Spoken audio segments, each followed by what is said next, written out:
When Milky Way was built, I've already said that there was another clubhouse. The original clubhouse was a 3-story frame structure that was not located on this spot. In fact, some people wonder why the tennis court and the swimming pool were so far away from where the original clubhouse was. It's very simple, because the original clubhouse did not have a tennis court and a swimming pool. When this clubhouse was built, that's when the tennis court and the swimming pool were added. So that was added when this clubhouse was built. Mr. and Ms. Mars did not want to have another disaster on their hands like they had with the frame structure of the first clubhouse. It burned, and they didn't want that to happen again, so they then had architects design this building out of rock, the way it is, so that it would not be as easily burned. There's something interesting in one of the pictures that I have of the original clubhouse. This area that we're sitting in right now, which has a wooden floor under this carpet, the original clubhouse had a tile floor. And on one of those tiles, in a picture that I have of the original clubhouse, there's a swastika. A swastika. A swastika was what Hitler used as his symbol. Now we're talking about before Hitler's time. And that swastika was a good luck, a European good luck sign.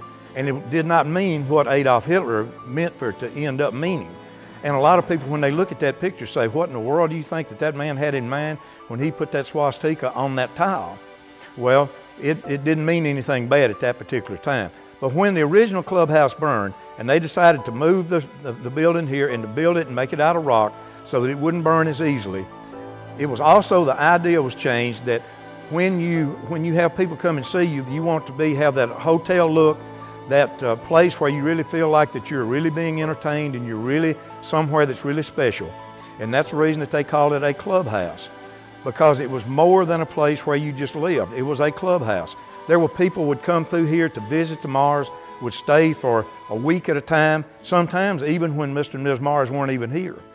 And in the original building of the farm, there was somewhere between 950 and 1,200 people were employed in the overall building of all the buildings on the farm. There were somewhere around 200 to 225 people that lived on the farm all the time, that did the work, that worked in the clubhouse, that worked in the barns, that took care of the cattle, that took care of the horses, that did whatever.